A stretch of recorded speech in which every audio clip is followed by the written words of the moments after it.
السلام علیکم ورحمۃ اللہ وبرکاتہ۔ ناظرین، آج آپ کو مدینہ منورہ کی ایک بہت ہی خاص جگہ کی زیارت کروانے والا ہوں، اور یہ گھر ہے صحابی رسول حضرت عتبان بن مالک رضی اللہ تعالی عنہ کا۔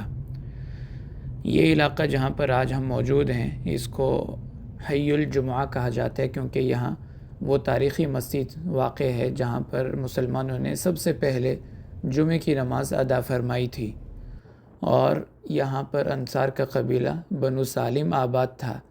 اور مسجد جمعہ کے پیچھے اگر آپ دیکھیں تو آپ کو مسجد قباء کے مینار بھی نظر آئیں گے۔ بہرحال مسجد جمعہ کے بالکل سامنے روڈ کراس کرنے کے بعد یہ ایک لوہے کی گرل نظر آئے گی۔ اس کے اندر ان صحابی رضی اللہ تعالیٰ عنہ کے گھر کے آثار آج بھی اپنی اصل حالت میں موجود ہیں، یعنی اس گھر کے آپ یوں کہہ لیں کہ یہ اس کی بنیادیں ہیں۔ اسی جگہ ان کا گھر ہوا کرتا تھا۔ کچھ عرصہ پہلے کھدائی کے دوران یہ بنیادیں ظاہر ہوئی ہیں۔ اس گھر کی بھی بہت تاریخ ہے، بلکہ اس کا واقعہ بخاری شریف کے اندر ہے جو اس گھر سے متعلق ہے، وہ بھی آپ کو عرض کرتا ہوں۔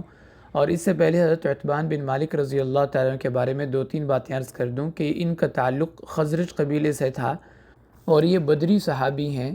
اس کے علاوہ ان کی خصوصیت یہ بھی ہے کہ آپ صلی اللہ علیہ وسلم جب مدینہ تشریف لائے تو آپ نے مہاجرین اور انصار کے درمیان مواخات قائم فرمائیں۔ ایک مہاجر اور ایک انصاری کو بھائی بھائی قرار دیا، تو حضرت عمر رضی اللہ تعالی عنہ کی مواخات حضرت عتبان بن مالک رضی اللہ تعالی عنہ کے ساتھ آپ نے قائم فرمائی، گویا کہ ان کے اسلامی بھائی آپ نے قرار دیے۔ حضرت عمر رضی اللہ تعالیٰ عنہ کی مشہور حدیث ہے، فرماتے ہیں کہ میرے بھائی عتبان بن مالک رضی اللہ تعالیٰ عنہ ایک دن وہ مسجد نبوی جایا کرتے تھے اور پورا دن اللہ کے نبی کی خدمت میں گزارتے، اور ایک دن میں جاتا اور آپ کی خدمت میں وقت گزارتا۔ شام کو میں آ کے ان کو سارے دن کے حالات احوال سناتا، اگر کوئی آیت نازل ہوئی یا کوئی نیا حکم نازل ہوا، اور جس دن وہ جاتے تو وہ آ کے مجھے ساری باتیں بتایا کرتے تھے۔ فرماتے ہیں کہ ایک دن ان کی باری تھی اور وہ گئے تو جلدی واپس آ گئے، اور آ کے میرے گھر کا زور زور سے دروازہ کھٹکھٹایا، تو میں جلدی سے باہر نکلا، گھبرا کے پوچھا کیا ہوا، کیا غسان کے بادشاہ نے حملہ کر دیا ہے؟ کہنے لگے نہیں، اس سے بھی بڑا معاملہ ہو گیا ہے۔ میں نے پوچھا کیا؟ تو فرمانے لگے کہ آپ صلی اللہ علیہ وسلم نے اپنی تمام ازواج کو طلاق دے دی ہے۔ چونکہ حضرت عمر رضی اللہ تعالیٰ کی بیٹی بھی آپ کے نکاح میں تھی، تو حضرت عمر رضی اللہ تعالیٰ کے لیے تو یہ بہت بڑی خبر تھی۔ فرماتے میں فوراً اپنی سواری پہ سوار ہوا اور آپ صلی اللہ علیہ وسلم کی خدمت میں حاضر ہوا، تو پتہ چلا کہ آپ نے طلاق نہیں دی، بلکہ کسی بات پر ناراضگی کی وجہ سے آپ نے تمام ازواج مطہرات سے 1 مہینے کے لیے علیحدگی اختیار فرما لی، جس کی وجہ سے مشہور ہو گیا کہ آپ نے سب کو طلاق دے دی ہے۔ تو یہ حضرت عتبان بن مالک رضی اللہ تعالیٰ عنہ کی کچھ باتیں جو احادیث میں بیان کی گئی ہیں وہ عرض کر دیں۔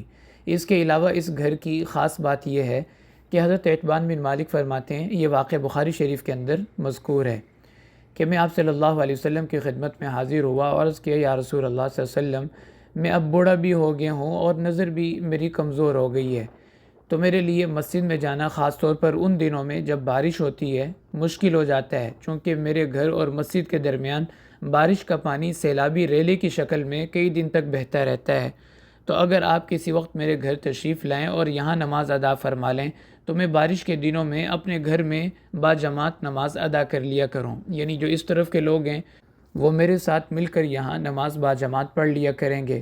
تو آپ نے فرمایا ٹھیک ہے، میں کسی وقت آؤں گا۔ فرماتے ہیں کہ آپ صلی اللہ علیہ وسلم ایک دن تشریف لائے اور حضرت ابوبکر رضی اللہ تعالیٰ عنہ بھی آپ کے ساتھ تھے۔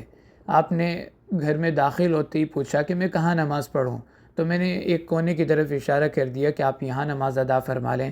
ہم نے بھی پیچھے صفیں بنا لیں، آپ نے نماز ادا فرمائی، اور جب واپس جانے لگے تو میں نے عرض کیا رسول اللہ صلی اللہ علیہ وسلم، آپ اگر تھوڑی دیر رک جائیے، ہم نے آپ کے لیے میٹھا تیار کیا ہے، اس کو آپ تناول فرما لیجئے۔ تو آپ رک گئے اور آپ نے اس میٹھے کو تناول فرمایا۔ جلدی سے میں نے اپنے پڑوسیوں کو بھی اطلاع کر دی، وہ بھی آپ کی خدمت میں حاضر ہوئے۔ تو کسی نے کہا کہ مالک بن دخشن کہاں ہیں؟ تو ایک کہنے والے نے کہہ دیا کہ وہ تو منافق ہے اس لیے نہیں آیا۔ آپ نے فرمایا نہیں، یہ بات کرنے کی بالکل ضرورت نہیں، وہ کلمہ پڑھتے ہیں اور مسلمانوں کے ساتھ رہتے ہیں، تم ان کے بارے میں منافق ہونے کا کیوں کہہ رہے ہو؟ وہ کہنے لگے میں نے ان کو منافقین کے ساتھ اٹھتے بیٹھتے دیکھا ہے۔ آپ نے فرمایا صرف اس وجہ سے تم نے اس کو منافق کہہ دیا کسی مسلمان کے بارے میں اس طرح بدگمانی کرنا بالکل درست نہیں ہے۔ تو یہ واقعہ یہاں پر پیش آیا تھا۔ پہلے یہاں مسجد ہوتی تھی، پرانی تصویروں میں وہ مسجد دیکھی جا سکتی ہے، ایک بلند ٹیلے کے اوپر مسجد 4 دیواری نظر آئے گی، تو یہ وہی مسجد ہے جو یہاں پر ہوا کرتی تھی۔ لیکن بعد میں وہ مسجد بھی ختم ہو گئی اور اس کا نام و نشان بھی ختم ہو گیا۔ کچھ عرصہ پہلے حکومت نے جب یہاں کھدائی شروع کی تو ان کے گھر کی پرانی بنیادیں یہاں پہ ظاہر ہوئیں، تو زائرین کی دلچسپی کے لیے انہوں نے اس جگہ کو محفوظ کر دیا۔ تو بہرحال یہ گھر بھی اور صاحب گھر بھی ایک بہت بڑی تاریخ رکھتے ہیں، اس لیے آپ جب بھی مسجد جمعہ یا مسجد قباء آئیں تو یہ جگہ راستے میں ہی آتی ہے، ضرور اس کی بھی زیارت کریں۔ صحابہ کی جگہوں کی زیارت کر کے ان کے واقعات اور ان کی یادیں انسان کے دل میں تازہ ہوتی ہیں۔ اللہ تعالی ہمیں صحابہ کے نقش قدم پر چلنے کی توفیق عطا فرمائے۔